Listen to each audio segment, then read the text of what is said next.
পেঁয়াজ, আদা, রসুন এমনকি সর্ষে পোস্ত ছাড়াই মাছের এই রেসিপিটি সত্যি এক কথায় অসাধারণ। একবার তোমরা কাতলা মাছের এই রেসিপিটি বাড়িতে বানিয়ে খেলে এর স্বাদ তোমাদের মুখে লেগে থাকবে। রোজ একঘেয়েমি রুই কাতলার একই রকম রেসিপি না বানিয়ে একদম চটজলদি এই রেসিপিটি বানিয়ে নিতে পারো। এমনকি বাড়ির বিশেষ দিনগুলোতেও এই রেসিপিটি বানানো যেতে পারে। নমস্কার, বেঙ্গলি পাকশালার আরও একটা নতুন রেসিপিতে তোমাদের সবাইকে স্বাগত জানিয়ে আজকের ভিডিও শুরু করছি। তো প্রথমেই এখানে 5 পিস কাতলা মাছের পেটি নিয়েছি। এই রেসিপিটি রুই মাছ দিয়েও করা যাবে। তো রুই বা কাতলা যেটা তোমরা পাবে সেই মাছ দিয়ে করতে পারো। তো পেটির মাছ হলে একটু বেশিই ভালো হবে। তো এখানে 5 পিস কাতলা মাছের পেটি নিয়েছি।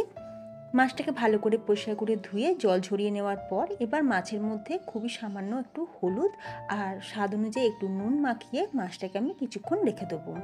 অনেকেই এই মাছের মধ্যে হলুদটা ব্যবহার করে না, তবে একটু হলুদ দিলে কালারটা একটু ভালো আসে। এটাকে ম্যারিনেট করে রাখা কোনো দরকার নেই। এবার আমরা মাছগুলোকে ভেজে নেব। সেই জন্য ফ্রাই প্যানে তেলের সাথে 1 চামচ ঘি দিয়ে এবার মাছগুলোকে দিয়ে উল্টে পাল্টে ভেজে নেব। তবে ভাজাটা কিন্তু খুব বেশি ডিপ করে ভাজলে হবে না, মানে খুব বেশি কড়া করে ভাজলে হবে না, ভাজাটা হালকার মধ্যে ভাজতে হবে। গ্যাসের ফ্লেমকে লো টু মিডিয়ামে রেখে মাছগুলোকে উল্টে পাল্টে ভেজে নেব। তো মাছগুলো দেখো ভাজা হয়ে গেছে। আমি ঠিক এই রকমভাবেই মাছগুলোকে ভেজেছি।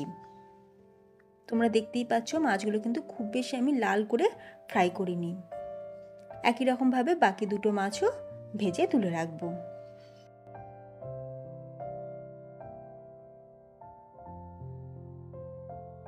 মাছগুলো তো আমাদের ভাজা হয়ে গেল। এবার ওই তেলের মধ্যেই দিয়ে দিচ্ছি একটা তেজপাতা আর সাথে দিয়ে দেবো একটা মিডিয়াম সাইজে চপ করে নেওয়া টমেটো, আর দিয়ে দিলাম 6টা কাঁচা লঙ্কা ঝালের জন্য। এবার টমেটো যাতে তাড়াতাড়ি নরম হয়ে যায় সেই জন্য একটু নুন দিয়ে দিচ্ছি। এবার টমেটোর কাঁচা গন্ধটা না যাওয়া পর্যন্ত টমেটোকে ভালো করে ভেজে নিতে হবে। এরপর দিয়ে দেবো 1 চা চামচ গোলমরিচ গুঁড়ো, খুবই সামান্য একটুখানি হলুদ 1/4 টিস্পুন পরিমাণে, আর দিয়ে দিচ্ছি 1 চা চামচ ধনের গুঁড়ো, আর দিয়ে দেবো 1/4 টিস্পুন গরম মশলা গুঁড়ো। ব্যাস, আর কিন্তু মশলা আমাদের কিছুই পড়বে না। এবার খুব ভালো করে মশলাগুলোকে কষিয়ে নেব। আর এই যে দেখো টমেটো কিন্তু আমাদের বেশ নরম হয়ে গেছে। এইভাবে একটু স্প্যাচুলা দিয়ে একটু ভালো করে ম্যাশ করে দিচ্ছি। মিনিট 2 পর এবার আমরা এর মধ্যে ভেজে রাখা মাছগুলোকে দিয়ে দেবো। খুবই সহজ একটা রান্না। হাতে সময় যদি খুব কম থাকে তাহলে রুই বা কাতলা মাছের এই রেসিপিটি তোমরা বানিয়ে দেখতে পারো। টেস্ট যেমন হবে তেমনি গরম ভাত বা পোলাওয়ের সাথেও খেতে দুর্দান্ত লাগবে। তো মশলার সাথে মাছগুলোকে একবার একটু উল্টে পাল্টে নিলাম। বন্ধুরা, ইউটিউবের সাথে সাথে এখন থেকে ফেসবুক, ইনস্টাগ্রাম পেজে তো আমার বিভিন্ন সহজ আর নতুন নতুন রেসিপি ভিডিও আপলোড করা থাকে। তোমরা যদি সেখান থেকে ভিডিওগুলো দেখো তাহলে অবশ্যই পেজগুলোকে ফলো করে নেওয়ার জন্য তোমাদের সকলের কাছে অনুরোধ রইল। এবার দেখো অন্যদিকে এখানে আমি 1 কাপ উষ্ণ গরম দুধের মধ্যে 1 চামচ ময়দা ভালো করে গুলে নেব। খুব ভালো করে কিন্তু ময়দাটাকে গুলে নিতে হবে যাতে ময়দায় কোনো রকম দলা ভাব না থাকে। এবার আমরা এই ময়দা গোলা দুধটাকেই ঢেলে দিচ্ছি মাছের মধ্যে। গ্যাসের ফ্লেমকে একদম লোতে রাখতে হবে এই সময়।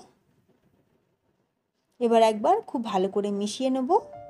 এরপর আমরা এর মধ্যে দিয়ে দেবো স্বাদ অনুযায়ী নুন আর খুবই সামান্য পরিমাণে একটু চিনি। চিনিটা অপশনাল, তোমরা চাইলে নাও দিতে পারো, তবে দিলে ওই আর কি টেস্টের একটু তফাৎ হয়। নুন আর চিনিটা দিয়েও খুব ভালো করে একবার মিশিয়ে নিলাম। নিয়ে এবার আমরা মাছটাকে 1 থেকে 2 মিনিট একটু ফুটিয়ে নেব। রান্নাটা কিন্তু বন্ধুরা একদমই শেষের দিকে। এত সুন্দর একটা গন্ধ বেরিয়েছে, তোমরা বাড়িতে যদি না বানাও না, তোমরা সত্যি একটা দারুণ মাছের রেসিপি মিস করবে। সবার শেষে আমি একটু গরম মশলার গুঁড়ো আর খুবই সামান্য পরিমাণে একটু গোলমরিচের গুঁড়ো ছড়িয়ে দেবো। এবার মাছটা যতক্ষণ রান্না হচ্ছে তোমাদের এখানে আরও একটা ছোট্ট কথা বলে রাখি। যে সকল প্রিয় বন্ধুরা এখন আমার রেসিপিটি দেখছো, তোমরা তোমাদের পছন্দের যে কোনো একটা রেসিপি আমাকে শেয়ার করতে পারো কমেন্টের মাধ্যমে। আমি তোমাদের নাম আর ছবি সহ সেই রেসিপি বানিয়ে দেখাবো। এবার আমরা চাপা দিয়ে মাছটাকে কিছুক্ষণের জন্য রেখে দিলাম। 2 মিনিট পর ঢাকনা খুলে নিয়েছি, আর দেখো বন্ধুরা কতটা লোভনীয় টেম্পটিং দেখতে হয়েছে। দারুণ দেখতে যেমন, খেতে কিন্তু অসাধারণ। গরম ভাতের সাথে যদি এইরকম একটা মাছের রেসিপি থাকে তাহলে আর কিছুই লাগবে না। তোমাদের কেমন লাগলো আজকের রেসিপি অবশ্যই আমাকে কমেন্টে জানিও।